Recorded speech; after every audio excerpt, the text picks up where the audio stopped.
بسم اللہ الرحمن الرحیم۔ فیکٹیکل کے معزز ناظرین کو السلام علیکم۔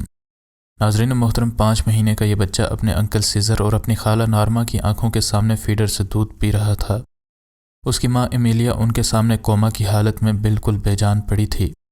5 مہینے پہلے اس کا ایک کار کا بہت خوفناک حادثہ ہوا تھا، پھر اچانک سے ایک آواز نے خاموشی توڑ دی۔ شمالی ارجنٹینا کے ایک شہر پوسڈس میں ایمیلیا نام کی یہ لڑکی ایک پولیس آفیسر تھی۔ 1 نومبر 2016 کو 5 ماہ کی حاملہ یہ پولیس آفیسر دیگر 5 اور پولیس والوں کے ساتھ ایک پیٹرول کار میں بیٹھی تھی۔ کار اس کا شوہر کرسٹن ایسپنڈیلا چلا رہا تھا۔ اس دن وہ کسی مجرم کے پیچھے نہیں بھاگ رہے تھے، بلکہ وہ پاس ہی موجود ایک پولیس ٹریننگ میں شرکت کرنے جا رہے تھے، لیکن ایمیلیا اپنی منزل تک نہ پہنچ سکی۔ حادثے سے ایک دن پہلے ایمیلیا نے خواب دیکھا کہ وہ کہیں جا رہے ہوتے ہیں اور ان کی ایک کار حادثے کا شکار ہو جاتی ہے۔ اس نے گاڑی میں بیٹھنے سے پہلے تمام ساتھیوں کو بتایا کہ وہ محض ایک حادثے کا شکار ہونے کے لیے ہی جا رہے ہیں اور مجھے کچھ بھی ٹھیک نہیں لگ رہا۔ بدقسمتی سے اس کی چھٹی حص بالکل درست ثابت ہوئی۔ کار روڈ سے اتر گئی اور کئی پلٹے کھانے کے بعد بری طرح سے ٹوٹ گئی۔ اگرچہ کار میں بیٹھا کوئی بھی شخص بہت زیادہ زخمی نہیں ہوا تھا، لیکن ایمیلیا کو بہت ہی خطرناک چوٹیں آئی تھیں۔ اس کی کھوپڑی فریکچر ہو چکی تھی اور اس کے دماغ میں خون جم چکا تھا۔ اس وجہ سے اس کو فوراً سے کوما کی حالت میں ہسپتال پہنچا دیا گیا، اور ڈاکٹر یہی سوچتے تھے کہ وہ کبھی بھی ہوش میں نہ آ سکے گی۔ اس کو آکسیجن لگا کر زندہ رکھنے کی کوشش کی گئی تاکہ کم از کم اس کے پیٹ میں پلنے والا بچہ تو زندہ بچ سکے۔ 25 دسمبر کو ڈاکٹرز نے اس کے پیٹ میں موجود بچے کو ایک آپریشن کے ذریعے اس کے نیم مردہ جسم سے زندہ حالت میں باہر نکال دیا۔ اس کے والد نے اس چھوٹے بچے کا نام سینٹینو رکھا۔ پیدائش کے وقت اس کا وزن 2 کلو بھی پورا نہیں تھا۔ چونکہ وہ صرف 8.5 ماہ کے بعد ہی پیدا ہو گیا تھا، اس لیے اس کا وزن ٹھیک ہی تھا۔ اس کی صحت کچھ بہتر تھی، لیکن پھر بھی ہسپتال کے عملے نے اس پر کڑی نظر رکھی۔ کچھ دنوں بعد اس کو اس کی خالہ نارما گھر لے گئی۔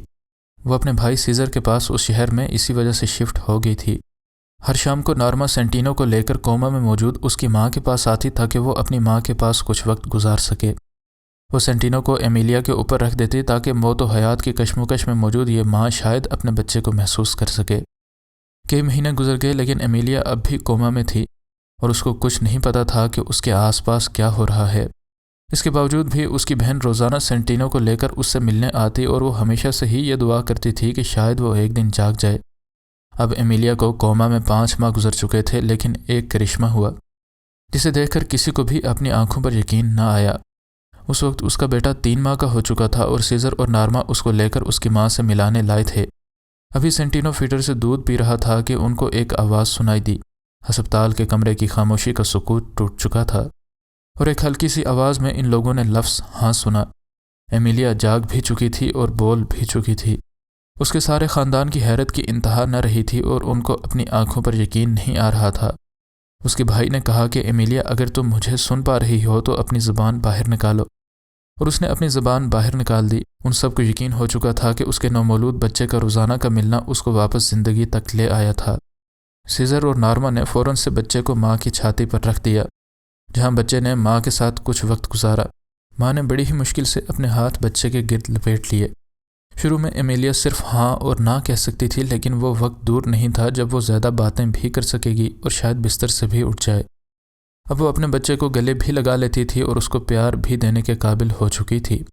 ایمیلیا اب لگاتار ٹھیک ہو رہی تھی۔ وہ اب 2 ٹائم بولنے اور پڑھنے کی ایکسرسائزز کرتی تھی۔ اگرچہ اسے لفظ سین بولنے میں ابھی بھی تکلیف ہوتی تھی، لیکن جلد ہی وہ بستر پر کروٹ بدلنے اور اپنی ٹانگیں ہلانے کے قابل بھی ہو گئی۔ اس کو ماسوائے حادثے کے سب کچھ یاد تھا۔ 25 دسمبر 2017 آ چکی تھی اور اس کا بیٹا اب 1 سال کا ہو چکا تھا۔ روزانہ کی بنیاد پر اپنے نومولود بچے کے ملنے سے ایمیلیا بہتر سے بہتر ہوتی چلی گئی۔ تمام ڈاکٹرز بھی بے حد حیران تھے کہ آخر کیسے وہ ان کے تجربے کو روزانہ کی بنیاد پر غلط ثابت کر رہی ہے۔ نیورو سرجن مارچیلو فیراریا نے کہا کہ ہمیں اسے ایک بار پھر سے چلتے پھرتے دیکھ کر بے حد حیرت ہوتی ہے۔ بہت سی محنت اور علاج کے بعد آخرکار وہ دن آ ہی گیا جب ایمیلیا نے ایک بار پھر سے اپنا پہلا قدم اٹھایا۔ آخرکار وہ اپنے شوہر کے ساتھ کھڑے ہونے کے قابل ہو گئی۔ اس کے پولیس ڈپارٹمنٹ نے بھی اس کی اس محنت اور ہمت کی داد دی۔ 2018 کے شروع میں ایمیلیا ایک بار پھر سے پولیس یونیفارم پہن چکی تھی۔ ناظرین محترم، بعض بچوں کے والدین بہت ہی بڑی عمر کے ہوتے ہیں۔ دنیا میں سب سے بوڑھی عورت جس نے ایک بچے کو جنم دیا وہ ایک ہندوستانی عورت تھی۔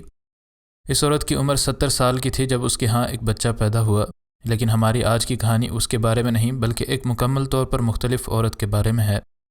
جو کہ ایک بڑی ہی زبردست ماں تھی، لیکن 66 سال کی عمر میں بچی کو جنم دینے کے بعد اس کو کچھ ایسے حالات کا سامنا کرنا پڑا جنہیں دیکھ کر ہر کسی کی آنکھوں میں آنسو آ جائیں۔ یہ ماں ان تمام لوگوں کے ساتھ لڑی جو کہ یہ کہتے رہے کہ ایسا کرنا ناممکن ہے۔ ایڈریانا ایکسکو نے اپنی زندگی کے بڑھاپے میں ایک بچی کو جنم دیا۔ ایڈریانا نے اپنی زندگی کا بیشتر حصہ اکیلے اور تنہائی میں ہی گزارا، لیکن کئی عورتوں کی طرح اس کی بھی ہمیشہ سے ہی اولاد کی خواہش تھی۔ ایڈریانا کی زندگی میں ہر طرح کی خوشی موجود تھی، لیکن ماں بننے کی خوشی سے اس کی زندگی مکمل طور پر محروم تھی۔ سال گزرتے گئے اور اس کو سمجھ آ گئی کہ وہ کبھی بھی ماں نہیں بن پائے گی، لیکن ایک دن جب اس کی عمر 65 سال ہو چکی تھی تو اس کو یہ خبر ملی کہ قسمت نے اسے ایک موقع دینے کا فیصلہ کیا ہے۔ وہ پریگننٹ ہو گئی تھی اور وہ عمر کے جس حصے میں تھی اس میں اس کو بتایا گیا کہ اس کا جسم کسی بھی طرح اس پریگننسی کو برداشت نہیں کر پائے گا، اور پریگننسی کے دوران اس کو سینکڑوں لوگوں نے کہا کہ تمہیں اس بچے کو گرا دینا چاہیے۔ دوستوں، رشتہ داروں سے لے کر ہر ان لوگوں تک جن کو ایڈریانا تھوڑا بہت بھی جانتی تھی، ان نے بھی اس کو یہی بتانے کی کوشش کی کہ تمہیں اس بچی کو اپنی زندگی کی خاطر گرا دینا چاہیے، لیکن وقت کے ساتھ یہ بات واضح ہوتی گئی کہ ایڈریانا نہ تو اس بچی کو گرانا چاہتی ہے اور نہ ہی اس بارے میں ذرہ برابر سوچنا بھی چاہتی ہے۔ اس نے ڈاکٹرز کو بتایا کہ وہ ہر حال میں اس بچی کو پیدا کرنے کی کوشش کرے گی، اور بے شک آپ کتنا ہی میرا دل توڑنے کی کوشش کریں، میں آپ کی ایک بھی نہیں سنوں گی۔ 2005 میں آخر اس کے ہاں ایک لڑکی پیدا ہوئی اور ایڈریانا نے اس بچی کو بغیر کسی پیچیدگی کے جنم دیا، اور یہ لڑکی مکمل طور پر صحت مند بھی تھی۔ اس واقعے نے اس کو زندگی ایک بار پھر سے شروع کرنے پر مجبور کر دیا تھا۔ اس بوڑھی عورت کو کوئی بھی کھلانے پلانے والا نہیں تھا، اور اب اس کو اپنی بچی کو اپنے بل پر ہی پالنا تھا۔ اپنے لیے اور اپنی بچی کے لیے کھانا اور دیگر ضروریات کو پورا کرنے کے لیے ایڈریانا کے پاس اب ماں سوائے اس عمر میں نوکری کے علاوہ اور کوئی چارہ نہ تھا۔ شاید کوئی جوان لڑکی بھی اس طرح کا دباؤ اور پریشانی برداشت نہ کر پائے، لیکن ایڈریانا نے کبھی بھی ہار نہ مانی اور اس کو کبھی بھی ایک سیکنڈ کے لیے بھی اپنے اس فیصلے پر ذرہ برابر بھی پچھتاوا نہ ہوا۔ اس بوڑھی عورت نے اپنی بچی کو وہ تمام تر توجہ تب بھی دی جب اس کے پاس نوکری کی وجہ سے تھوڑا سا بھی فارغ وقت نہیں ہوتا تھا۔ یہ لڑکی خوشی خوشی بڑی ہو رہی تھی اور اسے ایک بار بھی اس بات پر شک نہ ہوا کہ اس کی ماں باقی ماؤں سے مکمل طور پر مختلف ہے۔ لیکن پھر اس کے اسکول کے دوستوں نے اس سے اس کی دادی اماں کے بارے میں پوچھنا شروع کر دیا جو کہ اس کو روزانہ پک کرنے آیا کرتی تھیں۔ سچائی یہی تھی کہ یہ بات ناقابل یقین نہیں تھی کہ ہر کسی نے اس کو اس کی دادی سمجھا، کیونکہ اس کے جسم پر موجود جھریاں اور چال ڈھال سے یہ بات بالکل واضح تھی کہ وہ کتنی بوڑھی ہے۔ ہر کسی کو ہی اس لڑکی کی بوڑھی ماں کا سن کر حیرت کا جھٹکا لگا، لیکن اس بچی کو کوئی پرواہ نہیں تھی اور وہ اپنی ماں کو بہت پسند کرتی تھی، اور اس وجہ سے وہ باقی تمام بچوں کی طرح بڑی ہوتی گئی۔ اس کو کسی بھی چیز کی کمی محسوس نہ ہوئی، اور کچھ ایسا ہی اسکول میں بھی تھا۔